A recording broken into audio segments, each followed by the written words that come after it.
as well. For those of you who have an unstable internet connection or who aren't able to follow online.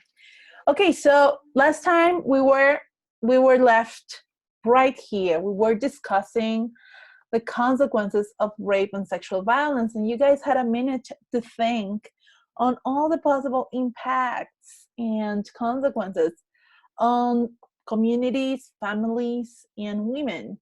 And we talked about physical effects. We talked about how many of these women that have suffered sexual violence are left with very substantial physical trauma, physical impacts in their uterus, in their bladder, incontinence, etc., and lot of marks in their bodies.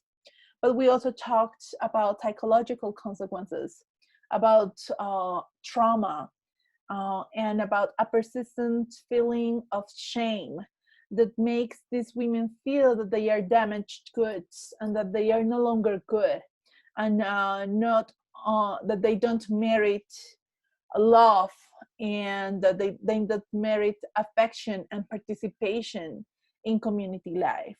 But we also, thanks to Maria Jose's comments last class, in which she introduced this notion of sexual violence as an expression, we discussed the two axes that if you read both my article and the report on sexual violence in Colombia that you could read today, they discuss these notions again, this idea that in sexual violence, we have to think on a vertical sort of communication, or a vertical act in which there is the perpetrator and the victim. And of course, the perpetrator is communicating domination, control, and power to the victim.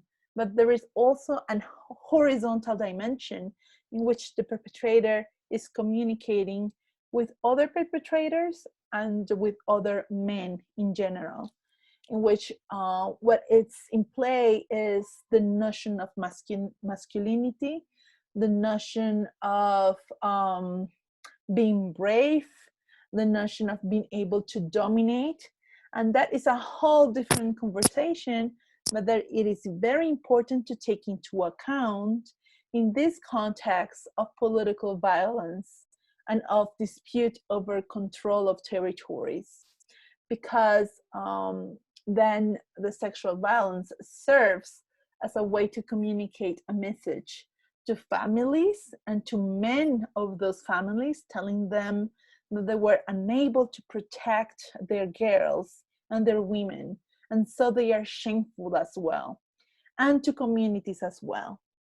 And as you guys wrote in the forum with very, very interesting insights, this sexual violence has the power of destroying the community tissue and the community links, to destroy the whole reason why communities exist, which is the protection of their people. So this can have a lot of very powerful impacts in the life, not only of women, but of communities as well. So I want to start this class. We talked a lot last time about the rationale of the men that had committed these acts of sexual violence in the documentary in which these people were interviewed. And I want to start some. Can you please take a picture of this? Because I'm going to start a 5 minutes breakout room. It's just going to be 5 minutes so that we can get started in kind of putting our ideas out there, and kind of, it's the end of the week. We just left the weekend, so we want to get started on this dynamic of having a little bit of discussion with our peers. And I want you guys to discuss again, to remember, how did rebels rationalize their rape crimes, in their logic? For you, you will probably think that is flawed, that is not the reality. But anyways, how do they rationalize? And the second question is, many of you have said in the forum and in the last class that rape is a weapon of war. And it is something we read, when we read about this topic, we read this sentence a lot. Rape is a weapon of war. Then if rape is a weapon of war, I want you guys to give a couple of minutes to think, why do you think that peacekeepers also rape? Like in these places in which there is widespread rape, like in the Congo, for instance, there are cases, and not few, of a lot of cases of sexual crimes that have been committed by peacekeeping forces. So why is it, if these guys are generally like neutral, or they are there to protect civilians, how can we explain that they also commit sex crimes? So I'm going to start breakout rooms, 3 or 4 people. Really, this is only a few minutes, 5 minutes at most. Okay, and then let's, I will see you back here at 9:22, more or less, okay?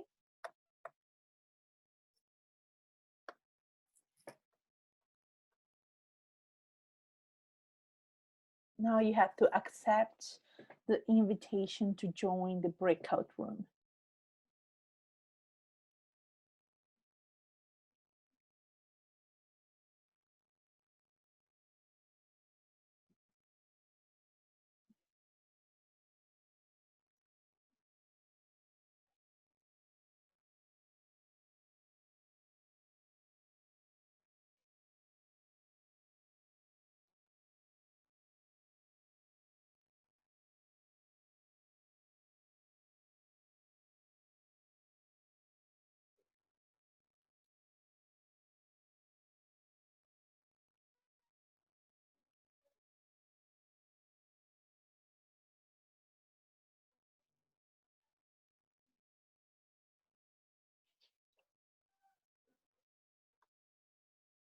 For those of you who are still in the main room, please accept the invitation to join the breakout room. So the first question asked about how did rebels rationalize the rape crimes. So do any of you want, very brief, very concise, convey the discussion that you had in your breakout room? And maybe if you can turn on your cameras while we have this little group discussion. Good, thank you.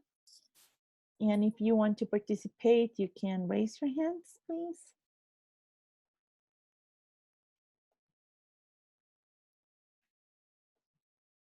Hands raised. So the question is, what did you guys discuss regarding the first questions? The first question, how did rebels rationalize their rape crimes? That is the question. Come on. Go ahead, Daniela. We listen to you. In our group, we talk about 2 aspects, and the first one is that it's a way of domination of the from the rapist to the community in different ways. And the second aspect we talked was that many of the rapists are not conscious of the damage that they are making, and they see the act of rape as something that is not so bad, and it is something that they, in certain way, they normalize. Right, okay, good. So yeah, this idea of normalization, that they normalize the act of raping women, and they don't see it as something, as bad, like as a crime. It's more what? Maria Jose.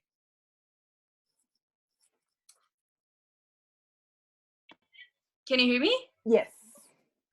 Okay, so what we discussed in our group was that rape, especially I don't know who was talking before me, but she Daniela, said Daniela. Daniela, thank you. She said that rapists tend to normalize, and they don't have like they're not conscious enough to say it like that, to realize the thing that they're doing.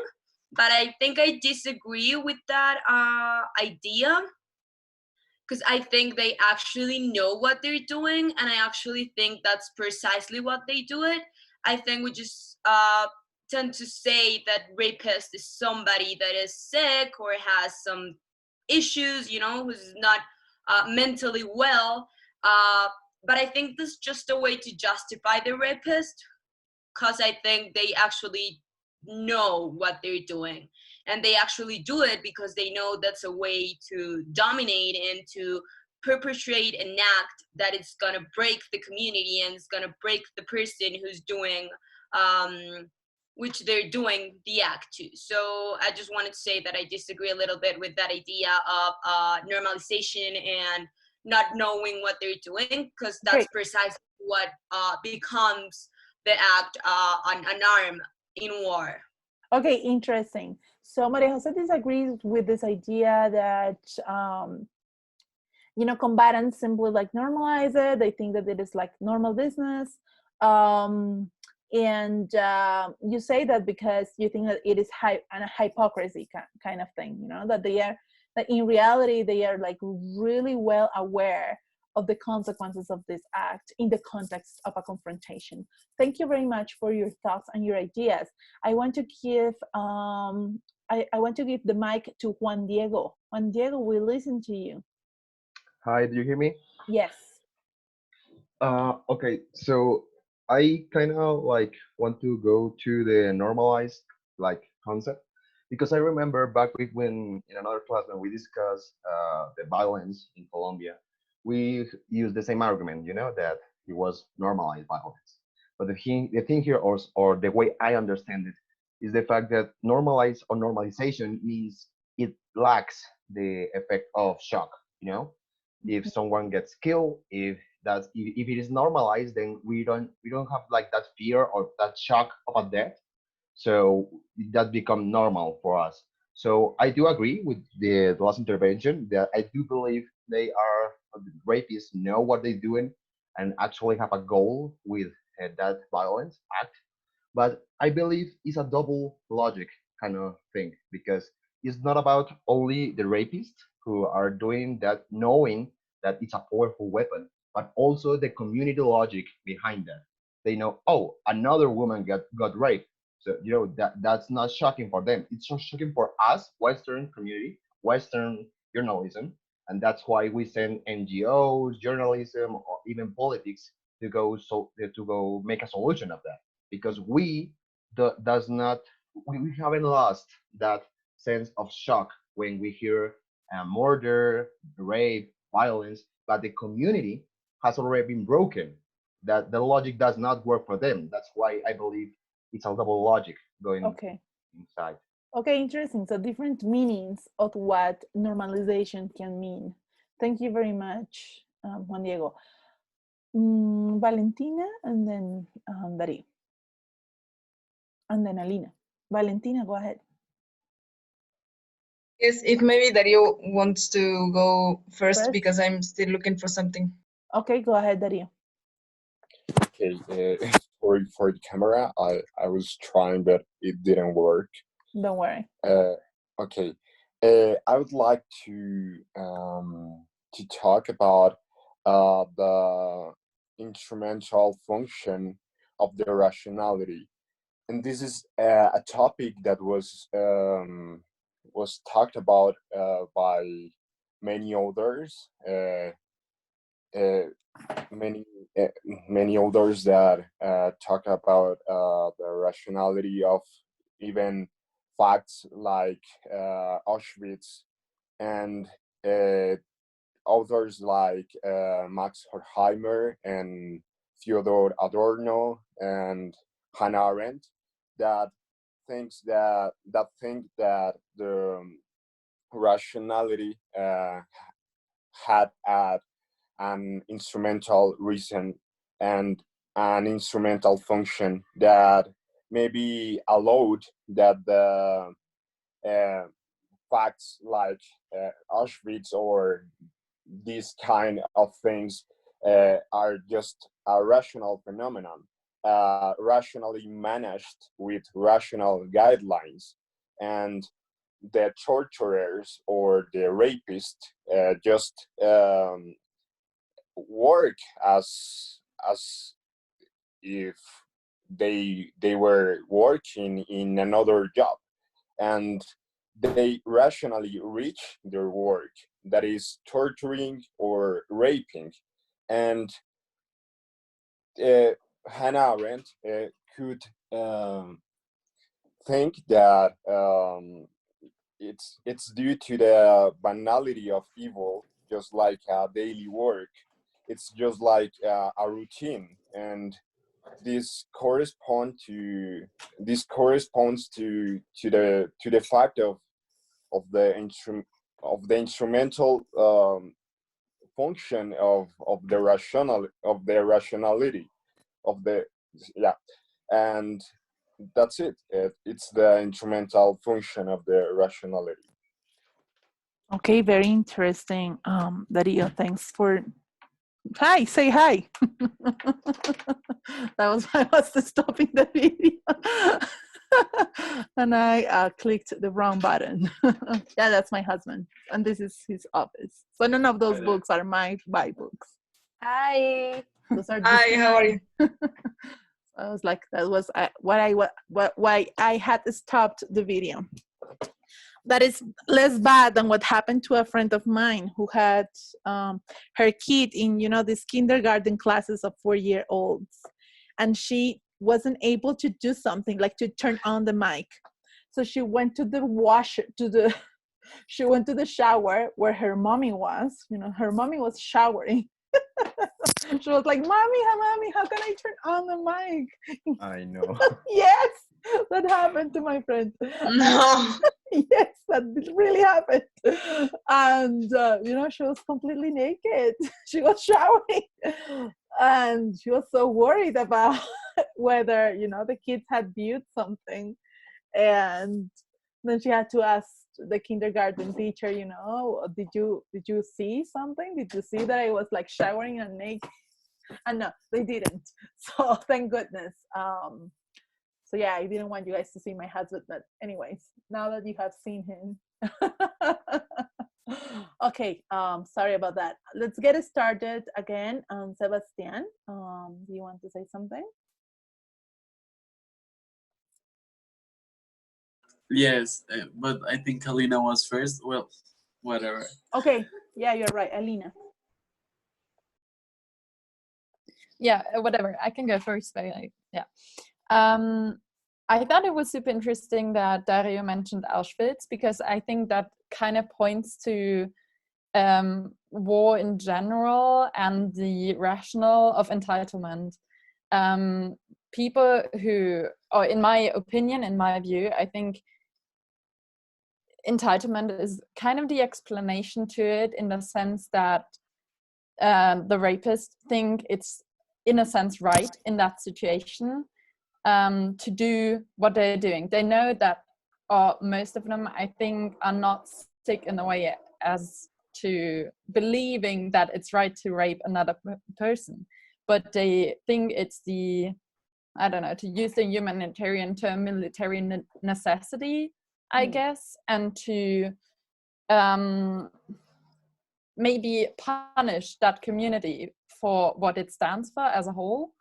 And in that sense, the patriarchal system leads to a objectification, I guess, of women, to not recognize them as persons, as people with human rights, but as a means to reach their end. And I think right, that is very important. That would be the overall construction. Of course, there's factors such as desire and being far away from their families, but I think to actually rationalize and to process it, the violence that they are conducting, you need that sense of entitlement. Good, thank you very much. And I think it is very important that you mention this aspect of dehumanization, because it is something that comes very frequently in the accounts of women that have been raped, that they were called different names, that they were, they were not treated with their names, but they were called like things. That the communities in which they lived were also subject to practices of dehumanization. So maybe the rapists, do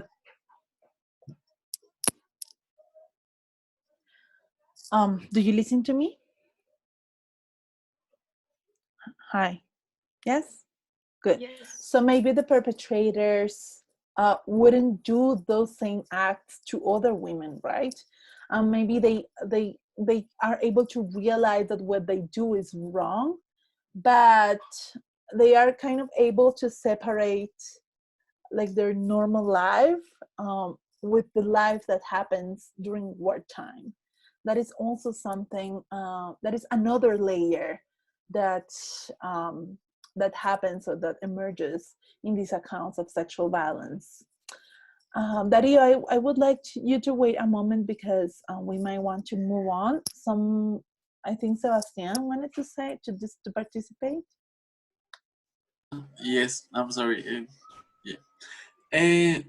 First of all, I want to say that I think some soldiers, when they commit rape, they aren't using it as a weapon. Like, they don't know what they are using it for. We have to understand that these soldiers sometimes doesn't even know how to read or to write, and they don't actually understand all the mechanics of the things. They just want to do it. Like, I want to feel awarded, I guess, and they do it because they believe they have the power to do it sometimes. And Can you please explain this better your like illiteracy argument? So the fact that many of these soldiers are illiterate, they are not, well educated.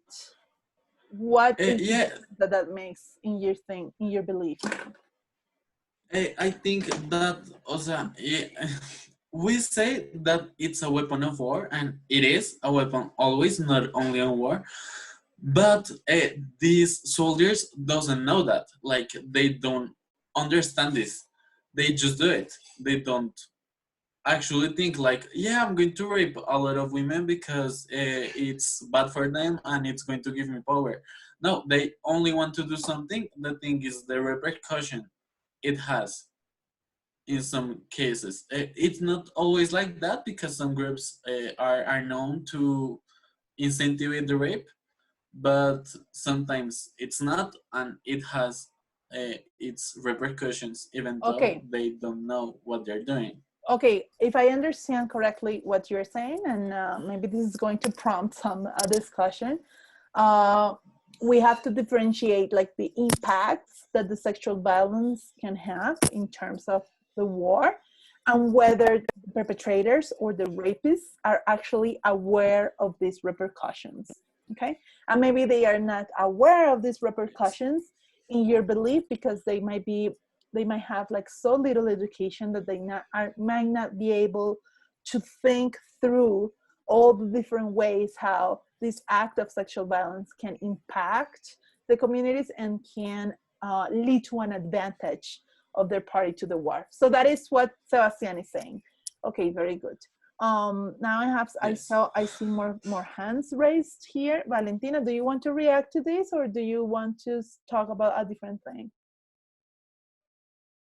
Yes, I would like to react to both these kind of thought lines that have Good. emerged, like the one of irrationality and that of rationality, because I think that actually they stand together. I mean, it is not about it being rational or irrational in the single man action, like in the single sexual violence perpetrated, because I mean, if we are talking about context of wars, and context of wars that in many cases are acted by relatively young people, people that are growing as human beings in this kind of conflict and with this kind of behaviors, So I think that when a whole system is built like this, and Congo is just an example, but war in general. I mean, a system that is built with this kind of hierarchical relations and this kind of conceptualization of human relations and of stating power and of masculinity, of dominance, then people are growing, both female and men, knowing that actually this is now normalized and that this kind of behavior is what they have to do. And of course, the system is built like that to perpetrate war, to perpetrate dominance, to perpetrate the, you know, the yes, the dominance over communities. So of course it is deeply rational, like it is built like that in order to perpetrate this kind of order of things. But then if we come to analyze the single motivation of human beings, of course they will vary, and of course we will see different experiences. For example, with my group we were talking about, and I was mentioning something that really made me think, that it was when the interviewer asks to one of the rapists, like, do you do it, is it about power or sex? And then the translator doesn't even translate the question to the man, because he says, these are very difficult questions that he cannot understand. So, I mean, I actually consider it very possible that there are single human beings that don't even question them. Do you hear me? Yes, we do. Okay. So they do not even question why they are doing that. They cannot even conceive a reason why they're doing that, because it is so normalized. And it being normalized, it doesn't mean at all that it is normal. It means all the other way. Like, one thing is normalized, it means that it wasn't normal in the principle. But Okay. And about that, I want to like cite the citation of Kimberly Taydon that you cite, and it's page 117 of your work, and is that cometer actos moralmente aberrantes frente de otros no solo instituye lazos entre los perpetradores, sino también foja sinvergüenzas capaces de una brutalidad tremenda. El perder el sentido de vergüenza, una emoción regulatoria, ya que la vergüenza implica a un otro en frente del cual uno se siente avergonzado, crea hombres con una capacidad recalibrada para la atrocidad. Entonces, the whole system creating this kind of atrocity, and it doesn't mean that each and every one of the perpetrator feels the atrocity is making as something that he's doing in order to perpetrate power, but in the principle, the system is doing that, and is also building this kind of sinvergüenzas because of power. I mean, that's my point of view. Okay, very good, very interesting. So I think what you are calling is that we don't have to think that the only motivation that exists in a system of rape during wartime is the one that relates to private and individual motivations, right? So maybe the motivations of the rapist can be individual and can be private, but they are embedded in a context. He might be aware, he might not be aware, but the fact is that it serves different logics during conflict. Okay. Right, Valentina?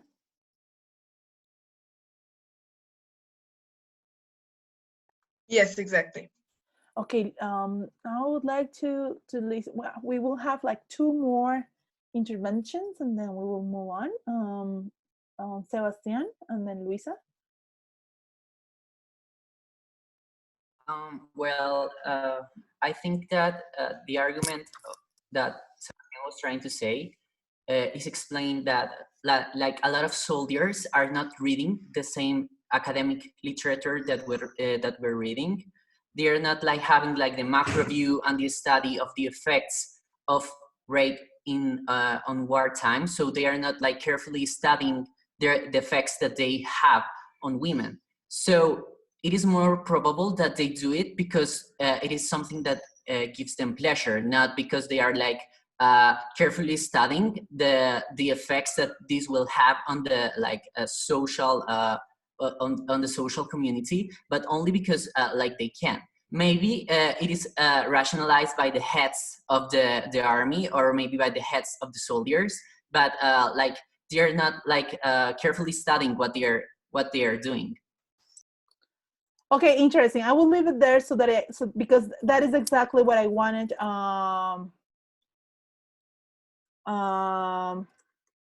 to introduce right now. So let me show you these. So what you're saying is exactly this. So we have like different accounts of what explains sexual violence. So is it about power and domination? So in the chat, please say yes with a check. You can click the yes button. Is it sexual desire and opportunities? If you agree with B, say no, like click the X, the big red X. If you think both, say in the chat, say both. So go ahead and participate. Many bots, both. Lots of bots, both, okay. And power and domination, just power and domination. Alina, Laura, and But just can I sexual say desire. something? Yes, Sebastian. The thing is that it's not only power and domination. The thing over here is that sometimes, war has this masculine face. Always war is going to be masculine. Like, it doesn't matter if war is perpetrated by a woman. And the thing is that this war wants to subjugate the feminine actor that doesn't need to be a woman. You know, so rape, it's a way of imposing this masculinity and this domination through rape, and it makes us and people don't understand that. But the thing is that the configuration of the binary that we have in mind is the one that's causing this kind of sexual violence. Okay, interesting. You know? Right, yeah. I think that another important point is that power and domination is like the final goal, but the principle, like the motivation is the sexual desire, but not because they feel like, okay, I just want to rape, but because in their mindset they just think that if they have a desire, they just have to make it go away. So what's the like easiest solution? Just rape. And also, like Sebastian was saying, that's like just putting in word, like to, like for example, two parts, so women and men, it's always, women is always going to be like the funniest part. So for example, if a guy is like, I don't know, feminine or something, they will just treat him like he's a pussy, he's gay, he's not worth it. That's why they also like reject like gay people and everything, just because they think that everything that is related with women is less important, or it has less value than just what a man is supposed to do or what a man is supposed to act like. Right. Okay. Thank you very much. So the majority of you said both. There is like this idea that we should not lose from our sight or ignore that there is sexual desire at play in these acts of violence. So probably we can understand the sexual desire motivation of sexual violence as embedded in a larger context of patriarchy, right? Of domination of women, of imposition of gendered hierarchies. And then we can kind of reconcile both things. But then the fact is that there are some acts of sexual violence that occur in war that really talk very little about the possibility of sexual desire. For instance, sexual torture, instances of very, very violent gang rape. Like in those contexts, it is, unless like rebels or paramilitary men or soldiers, unless they are like psychopaths. And the research on members of armed groups have found overwhelmingly that people that are soldiers of different type of armies, rebel army, paramilitary armies, militias, or the state, they are not psychopaths. They are not deviant psychological people, people that have psychological issues. No, they are normal people. They are regular people. So so in the literature, that we already know that those that are committing these horrible sex crimes, they are not deviant persons. They are not sick psychopaths or sociopaths. Then if we have that into account, and if we suppose that the fact that there is so much sexual torture and gang rape occurring in wartime makes us believe or understand that there must be something beyond sexual desire and opportunities, right? Because we cannot explain this type of acts with sexual desire. It's very hard that a person finds sexual desire in inflicting this type of really horrible acts against women. So for those reasons, we would be safer if we believe that it is like the problem of sexual violence in wartime is about both. It's about power and domination, and especially a system of power and of domination in which some acts of sexual desire and opportunity to commit these acts might be embedded.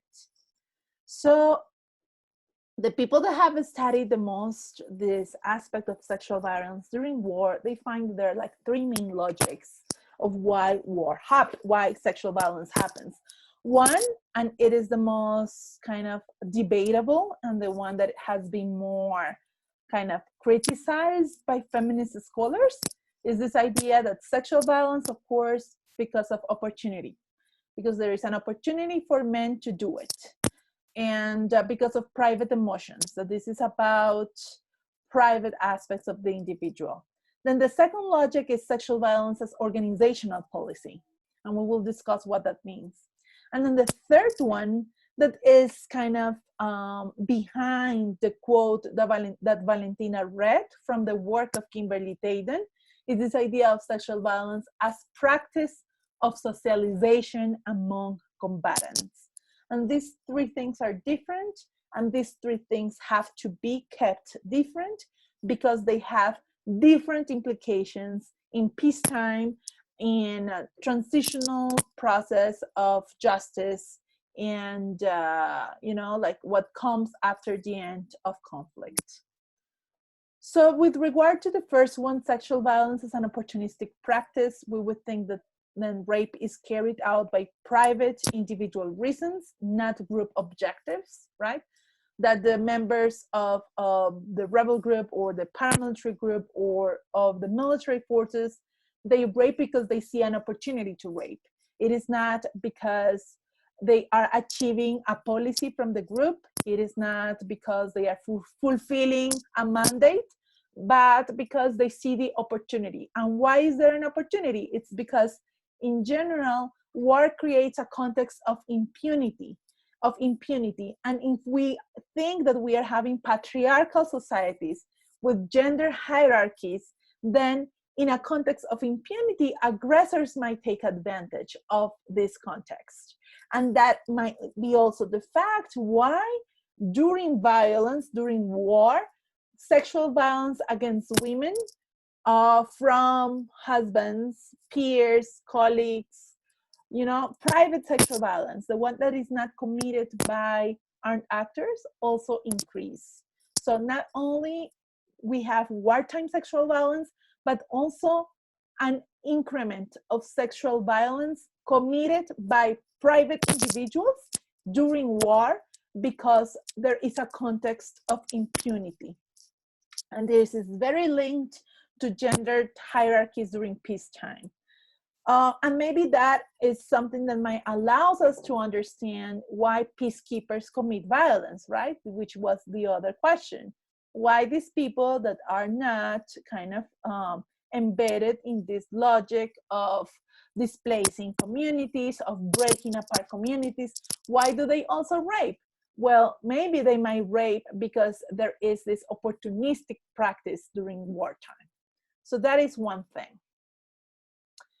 The other logic of wartime sexual violence has to do with sexual violence as organizational policy.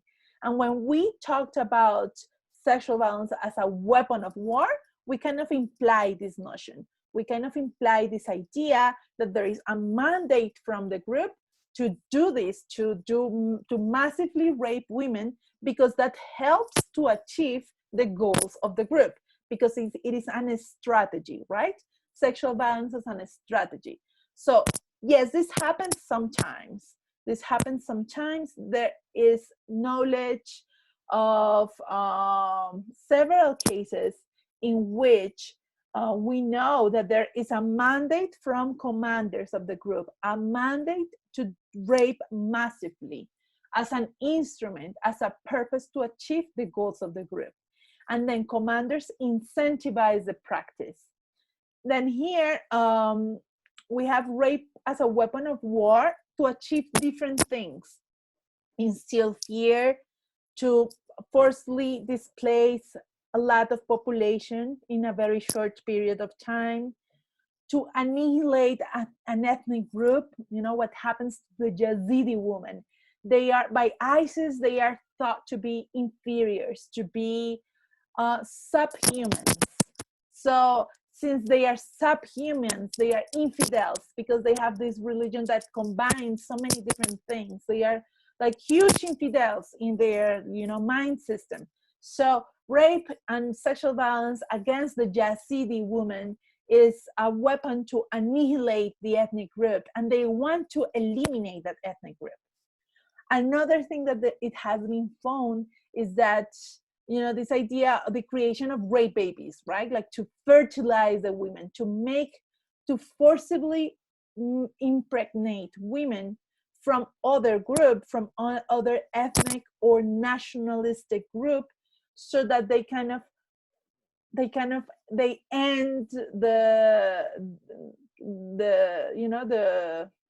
the reproduction of that ethnicity, and then they are now giving birth to people that are more easily kind of not transferred or absorbed by the society or the group that is imposing this violence. So members of the Serbian militias and the Serbian military, they would rape and they would make these women pregnant, and they would make it impossible for them to get an abortion, because they wanted to bring Serbian babies. But then rape can also be a strategy for other things, not only to military goals, but also other goals of the organization. It is used to regulate the reproductive life of combatants. Because there is this idea that if combatants are not kind of given sexual pleasure, then that would be a motive of indiscipline and of bad relationships with civilian communities. So instead of having that, then sexual violence within the ranks is allowed, or forced prostitution of some civilians is allowed, so that the reproductive lives of these combatants can be regulated. And also to achieve group cohesion, and that will touch upon in the next strategy. We have a couple of examples here. We already talked about the Korean comfort women of the Japanese military. They used we talked about this. So the Japanese held hostage Korean women to kind of regulate the sexual lives of members of the Japanese military. And also within the FARC ranks, the FARC had 30% of their forces were women, a whole 30%. It was a lot. And this led to forced birth control, forced sterilization, forced abortion of the female force. And this, like in the policies of the FARC, the possibility of enlisting female as combatants was thought as a way to maintain the troops very disciplined, so that they can get sex within the ranks instead of looking for it outside in the communities in which that they controlled. Okay, and lastly, we have sexual violence as socialization practice. And this again relates to that quote that Valentina read, in which sexual violence might not be actively promoted by leaders. I think there was a little problem with my internet connection. So we have sexual violence as a socialization practice in which sexual violence is not actively promoted by leaders, but it is tolerated, it is not punished. And rape is promoted by peer pressure and horizontal socialization within the troops. So it is a way to promote bonding, to promote comradeship, to promote soldiers that are, you know, friends, that they are brothers between themselves. So it is a way to bond within the rank and file. And then this happens because the experiences that are lived during military training, they put people in isolation. It's a very, very hard experience. So that makes individuals more vulnerable to peer influence and more vulnerable to do what it is expected from them to do. It is very hard for an individual to resist to do this kind of acts because the individual is very vulnerable within the kind of institutional setting of a military organization. So these are like the three main logics that explains wartime sexual violence. Again, opportunistic practice, organizational policy, and lastly, as practice to promote bonding and comradeship, a socialization practice. So, do you guys want to share some thoughts about it? Who wants to participate?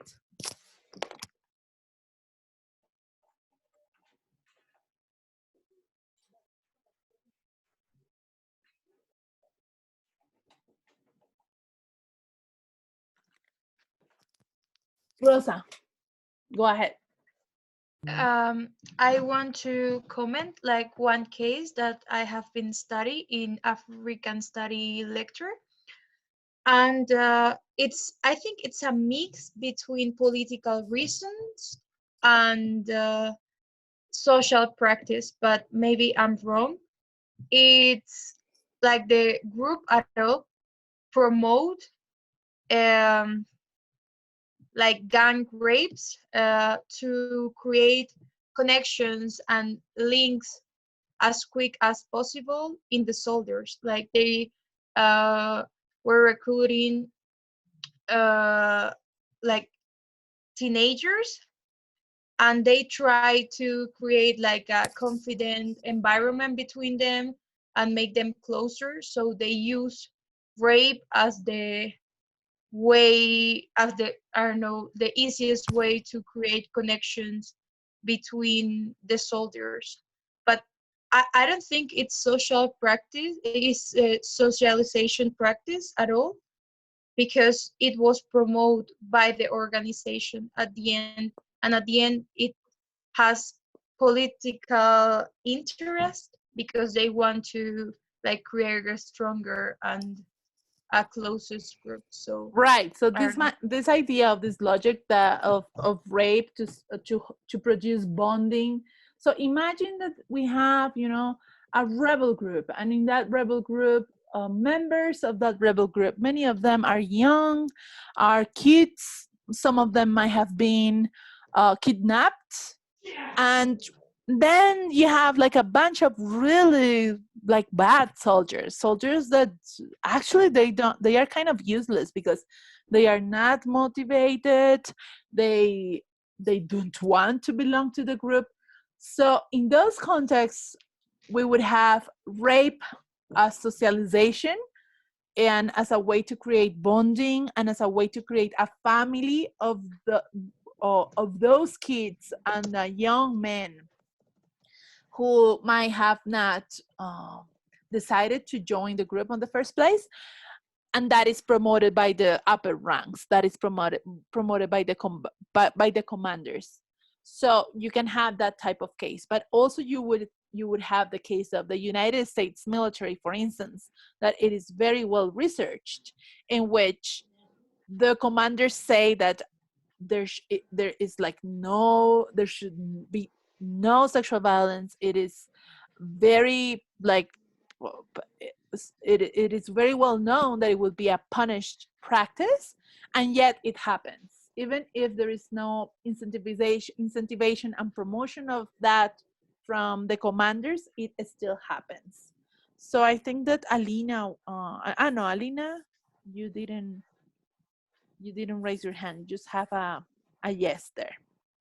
Okay, now let's talk a little bit about the Colombian conflict, because it's very interesting how sexual violence was also a weapon of war and was also a practice during the Colombian conflict. We have, from those of you who read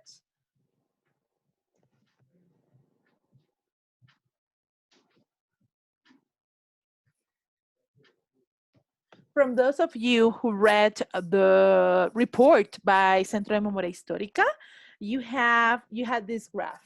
The graph shows that sexual violence has happened a lot in the Colombian conflict. There are 15,000 cases of sexual violence of different types. We discussed the last class that when we talked about sexual violence, we might talk about rape, forced prostitution, sexual slavery, forced abortions, forced pregnancies. There are many different types of sexual violence. So in total, we have reports of 15,000 cases, and we can see how the number of cases spiked notably in the 2001 to 2003. And that period of time corresponds to what? What do you think? Maybe, can I talk? Yes, go ahead, Rosa. The peace agreement process with the paramilitaries? Not yet. The peace agreement process starts in 2005, 2004. So right before. Maybe, oh, okay. Go ahead, Maria Jose, yes. Maybe, I don't know, I'm thinking about, it is 2003, right? Maybe. And 2001, 2002. Okay, maybe the spike of the paramilitaries in the areas and the massacres that were committed between 2000 and 2004, maybe 3. Right, exactly. So this spike right here corresponds to the period of expansion of the militaries, of the paramilitaries. So it started in 1999, and during those years, 1999, 2000, 2001, 2002, it was the period in which they committed many massacres, and they kind of expanded throughout the Caribbean coast, some parts of the Pacific coast, some parts of Meta and Caquetá, and they had like a national expansion. In that expansion of the paramilitary groups, they used a lot of massacres, right? Because a massacre would force the population to leave the area. And it is easier to control an area that doesn't have people than an area that has people. So they also wanted to dispossess the lands of many of these peasant groups. So this has been widely researched. There are many reports and a scholarship on the logic of paramilitary expansion. And in that logic of paramilitary expansion that used massacres, a lot of sexual violence was committed. But then when we see this graph, we get a little bit surprised, or at least I got a little bit surprised of the fact that so the acutest period of sexual violence is between 1997 and 2005. That corresponds to the period of expansion of the paramilitary groups, but also of the guerrilla groups. The guerrillas also expanded nationally in this period of time. And yet, if the paramilitaries are accountable of about 4,000 cases, you know, it is a fact that the guerrillas also produced a lot of sexual violence, almost 2,000 cases. And in the period before, between 1983 and 1996, they were accountable of the majority of cases, the guerrillas.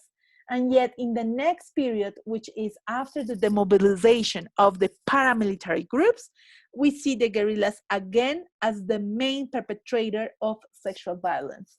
So this can be a little bit surprising because the sexual violence that happened because of the paramilitary groups was more like concentrated in time, was more visible, was more shocking, whereas the sexual violence committed by the guerrillas was more kind of expanded in time, was less visible, was less shocking. Nonetheless, it happened as well in a massive scale. Then this is the geography of the cases. On the left, the ones committed by guerrilla groups, and we can see that it is very widespread, right? It is like there isn't a lot here. And in terms of guerrilla territorial control, what happens in the south of the country, in these places of Guaviare, Caquetá, Putumayo, Baupés, what happens there? Can anyone say something about it? In terms of guerrilla control.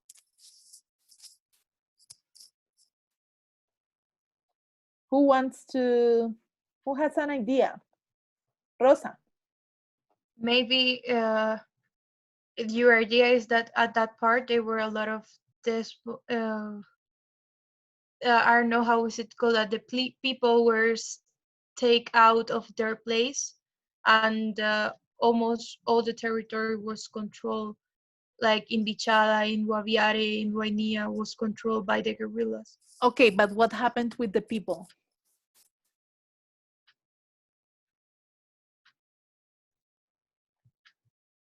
No sé. So interestingly, these places right here are the places in which the rebel groups have more control, as you said.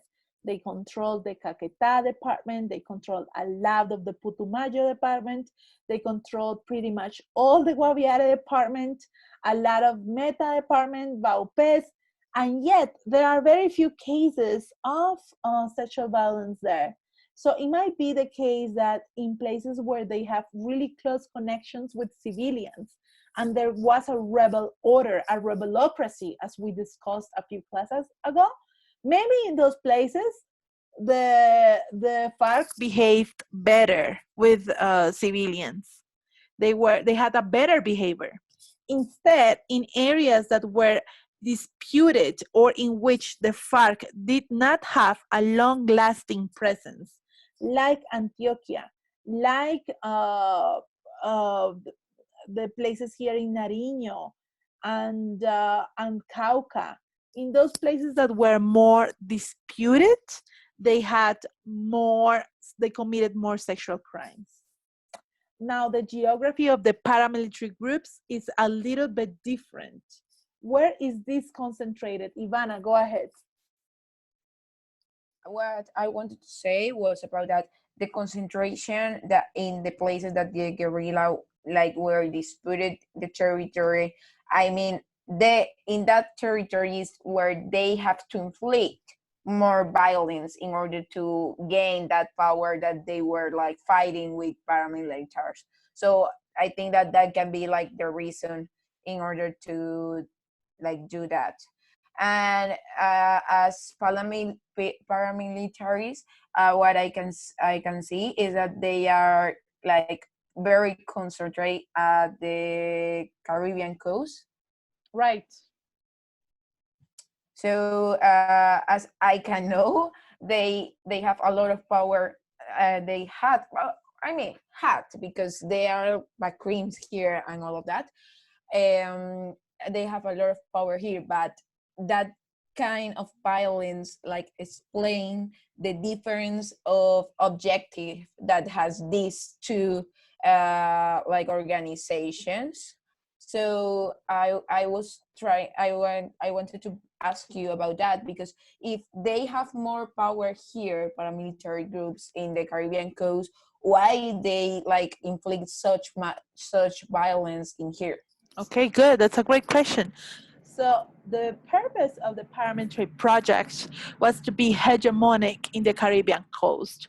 So it was crucially important for them to evict, to push away the rebels that were in those areas, because there were rebel groups in all those departments, in Córdoba, in Sucre, in Bolívar, in Montes de María, in Magdalena. There were bases of the guerrilla of the FARC and the ELN. And since these are societies that are, you know, if you, maybe we did not talk about this in this class, but many of you saw Formación de la Nación Colombiana. So many of you might remember that the origins of the paramilitary groups are linked to agrarian societies in which there are massive land holdings, right, of terratenientes. So it is an alliance. Paramilitary groups, they are an alliance between terratenientes and members of the military and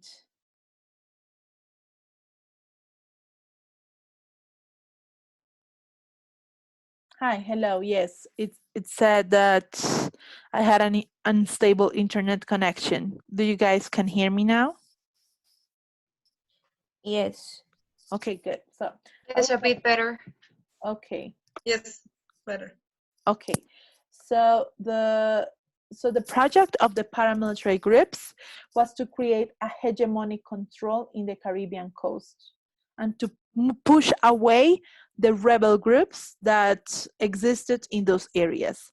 So there were many rebel groups in Córdoba, Sucre, Bolívar, and Magdalena and Cesar, because it was a place in which the rebel groups could take opportunity of the grievances around the dispossession of land. So there is a history, a trajectory of land dispossession in all these departments of the Caribbean coast and other places of the country. And then in those places, then the rebels found a good place to grow because they could instrumentalize the grievances of the dispossessed.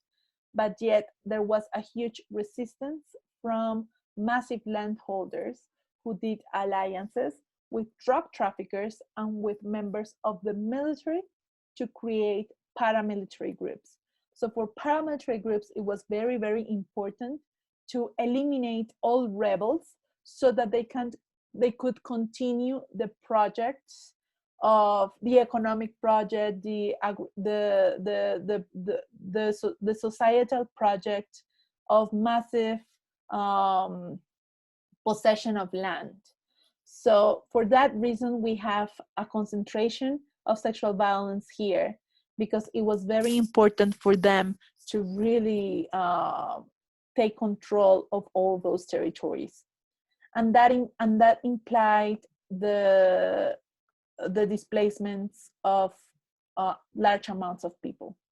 So the report from Memoria Histórica tells us that la violencia sexual ha configurado un engranaje crucial del conflicto armado, pues a través de ella se reproduce la dominación masculina encarnada por los actores armados, se someten las poblaciones y se produce la feminización tanto de los cuerpos de las mujeres como de las mismas comunidades. Toda forma de violencia sexual en el conflicto armado emite un mensaje político, un mensaje de poder que repercute de manera negativa en la subjetividad y en la vida de las víctimas. So one of the main topics and messages of this report is that sexual violence is a message. And it's a message not only to the victim, but also to other males and other perpetrators and other armed groups.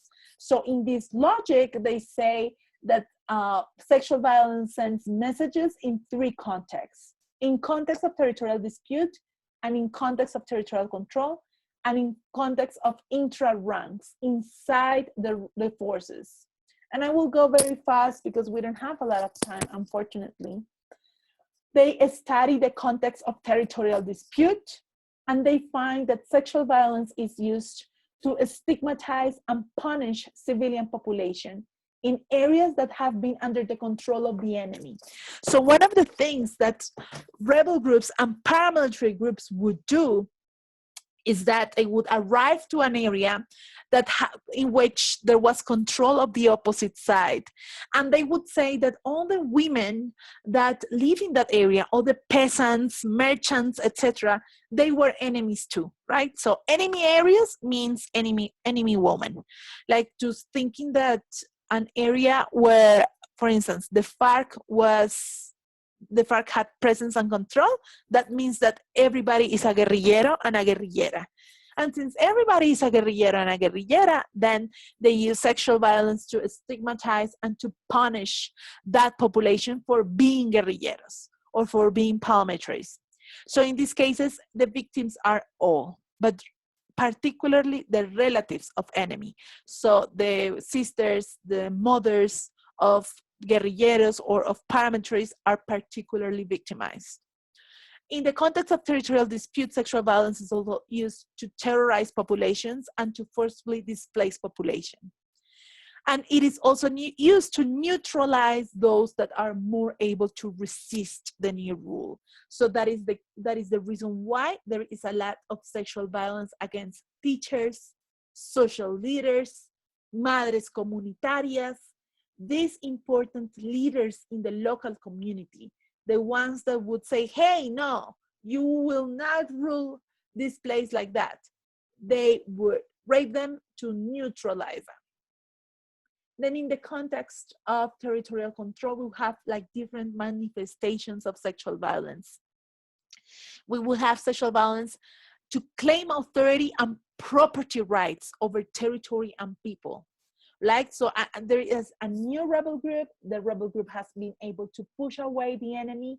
The group now controls the territory. So in that instance, there will be sexual violence in the context of property rights, right? So the members of the group would claim property of the women that live in that area. So we have important cases in Colombia. The case of La Libertad in San Onofre. It is a place where there were massive acts of sexual violence committed by a paramilitary commander called El Oso.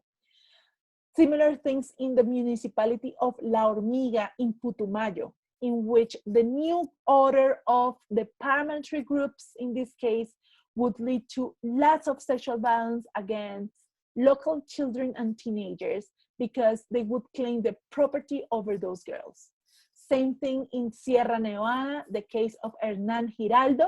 He's a guy that was so powerful that it would be almost an obligation for all the people in that territory to kind of give their girls, their virgin girls. So it is called in traditional societies the derecho de pernada, in which the landlord or the lord has the authority and the power to claim the virginity of all the girls in the territory. And that is the case of Hernan Giraldo. We would also, in places of territorial control, we would have sexual violence to correct and impose the moral order in which some deviations should be eliminated.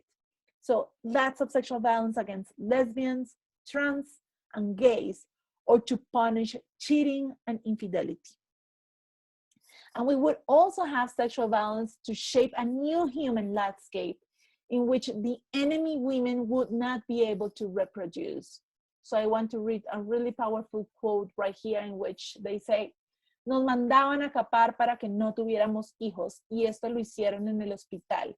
Se llegaba y se les pedía a las mujeres que iba a haber una jornada ya de desconectación, porque era que nosotras éramos unas burras y unas perras pariendo. Saben que somos de pueblo y las mujeres del pueblo teníamos que tener nuestros hijos. Llegaban buses y buses al pueblo y las llevaban hasta el municipio de Fundación.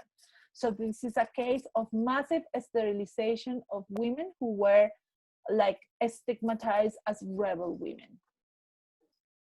And then we would have sexual violence inside the ranks. And in this aspect, it is the FARC rebel group, that one that is mostly known to have committed a lot of sexual violence acts against girls.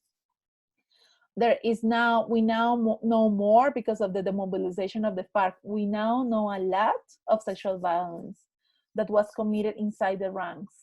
There are commanders like Raúl Reyes who basically claimed property of the girls that were enlisted. And we have to keep in mind that many joined the rebel group at age 14, 13, 12. So they would use the authority of the commanders to rape those girls. In addition to other aspects like, forcing women to have abortions, to have sterilization, and to have birth control. Unfortunately, we don't have more time, so I am not able to talk more about the project that I the research that I did before and that you read one piece, some of you. So we can do something. Maybe we can finish the class here, and those that want to stay for a few moments to have a discussion, to have a chat over some of these aspects, we can stay. And we can talk for like 15 more minutes if you want. Just if you want. If not, you have other classes, other things to do. Thank you very much for today's class. And see you guys on Thursday. Probably class on Thursday will be asynchronic, and I will send indications later. If you want to stay for a few more minutes, so let's give some minutes for those that will leave, and then we can stay a little bit more to have more discussion over these topics. Okay? Bye, guys. Nobody's leaving? You're all staying? Lots of interest on this topic.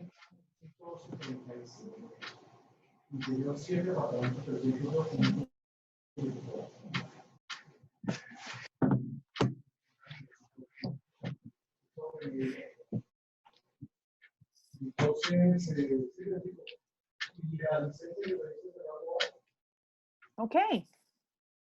So now we can have a little bit of a discussion. What do you guys think? What are you guys' feelings about these topics, about the use of sexual violence in Colombia's armed conflicts? Thoughts, feelings, ideas, questions, reactions? I thought, can I talk? Sure, Maria Jose, go ahead. Yeah. I thought it was really interesting. I guess I never thought about the difficulties of getting enough evidence for the cases of sexual violence and the massacres committed. And I never thought about that, right? Like the security of the people of the CDI, or I don't know, the conditions in the area where a massacre was just committed made difficult for everyone to get the enough evidence. And I thought, like, that's not a possibility that it ever happened or crossed my mind. And I thought it was really interesting. And the whole the way the document was constructed, I think it was very interesting. The part when you actually write about Rita Laura Segato was also really interesting, and I never read your paper before, but I thought it was really interesting how I'm actually taking another class on feminism and violence, and that's where I knew Rita Laura Segato, so I thought it was really interesting, like, to match the theory with what actually happened here in Colombia. And I also like the part when you, you and your other peers talk about and make the questions about like how it is not possible you investigate the people with the clothes ripped, or the ones that had the underwear misplaced, or the ones that were found with the pants down. And I thought it was really interesting, and I really like that. It is a great question, like why didn't you go farther? And yeah, I thought it was a really good thing to read and to know about. Okay, thank you very much, Maria Jose. Maria Camila, we listen to you. I have a question, and we like talk about this in Paz y Desarrollo last semester. But it's about Guayú communities in La Guajira and the fact that they're structured as a matriarcado, and how rape is so like impactful, has a great impact on their society. And I wanted like to you to talk a little bit more about that topic. Right. Okay. Good. So armed actors sometimes use. Let's listen to Angela. Let's have some more participation and comments from you guys, and then I can say a couple of words. Hi. Hi. The other day when I was answering to the forum, I started to talk with some of my friends, and one of them, she was working last semester with a semillero, and she was telling me about a case where a girl lied about being raped just because she had three like children from different parties in the conflict. Let's suppose it was like the FARC, the paramilitaries, and also from the militaries. So she lied about being raped, so she didn't get like this stigma of being like affiliated to one or another kind of part of the conflict. And it was pretty interesting, I think, because when I was thinking about the question, I was wondering that people actually couldn't lie about something as difficult as rape is.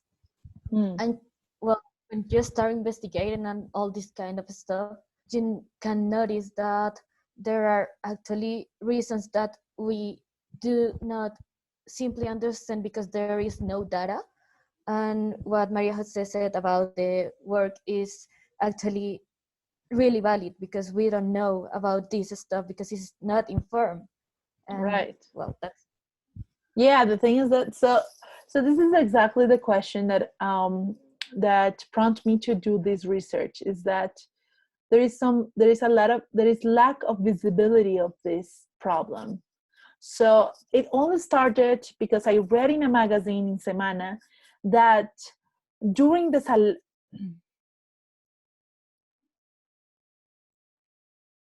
do you listen to me well? Yes, Profe, maybe if you speak a little slow, louder, we can hear you better.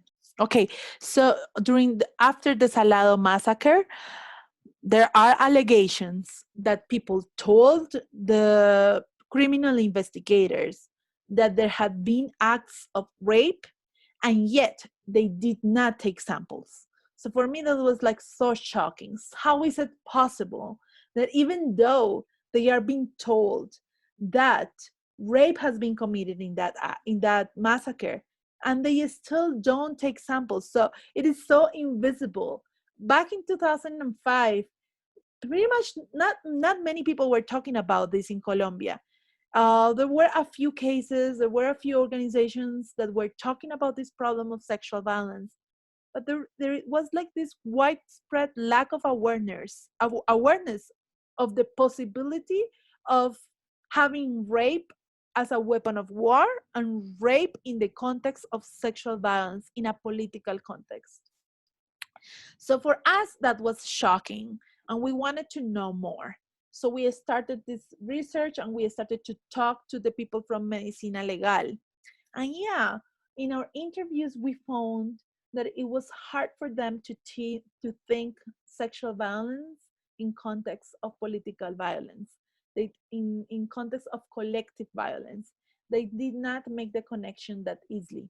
Why is that the case? Because they, in their works, every single day, they get like girls that have been abused, hundreds of them, right? It's like the everyday practice of medical examiners from Medicina Legal is like this phenomena of private sexual violence, especially of girls in the context of their homes with abusers at homes.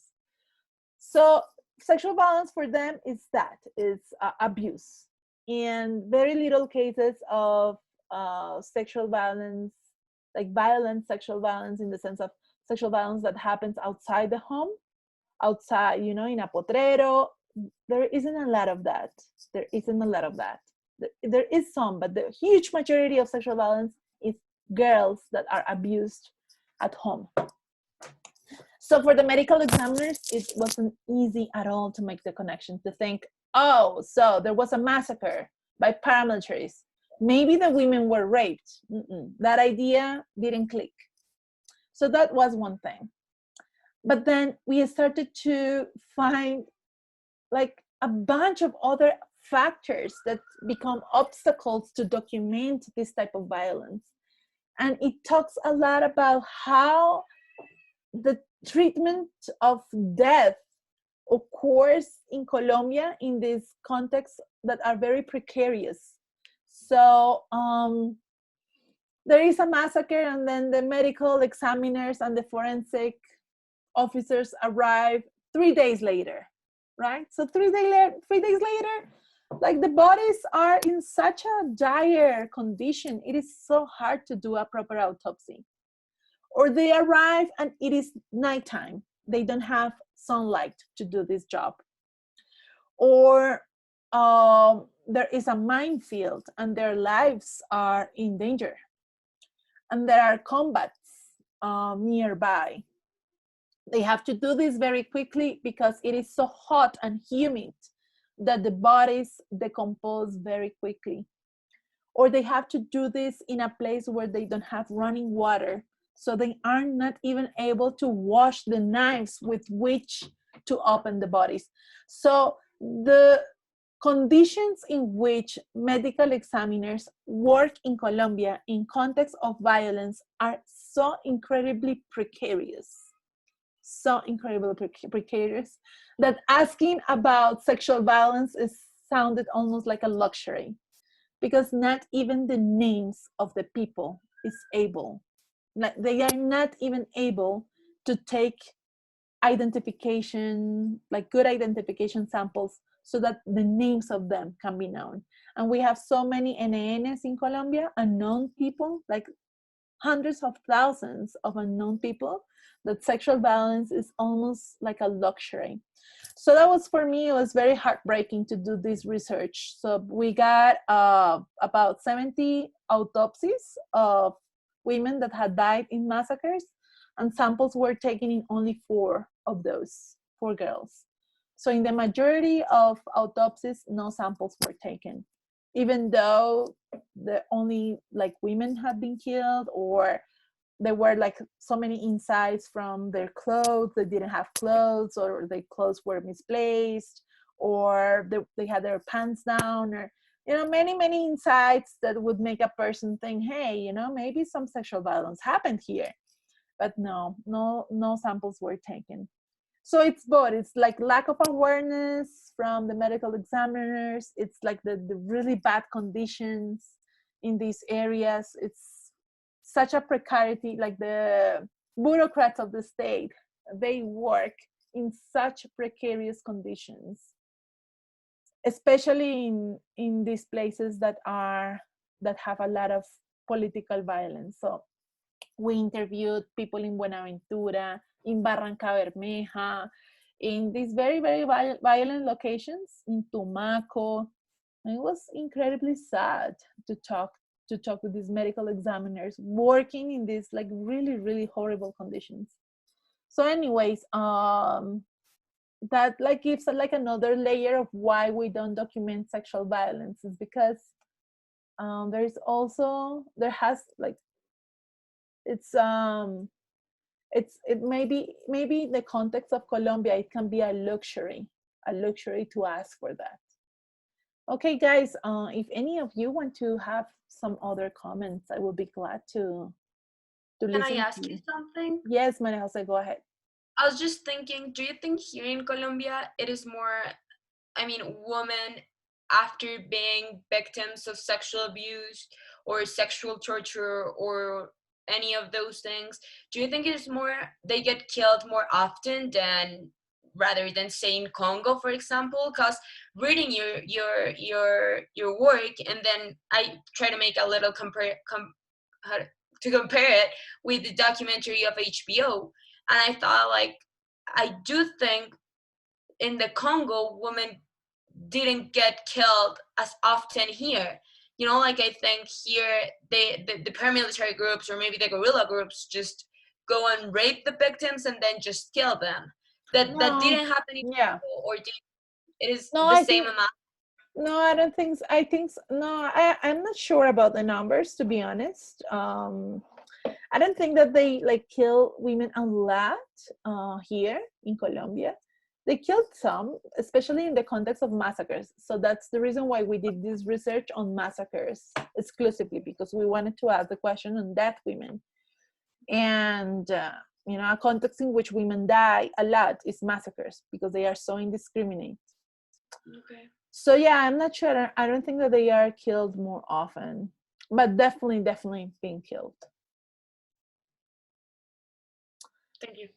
Okay, so thank you very much for your interest in discussing this like really grisly and gore topics, and we can continue talking next class. Okay. Thank you, teacher. Thank you so much. Thank you very much. Thank you. Thank you, teacher. Okay, see you guys next class. Bye bye.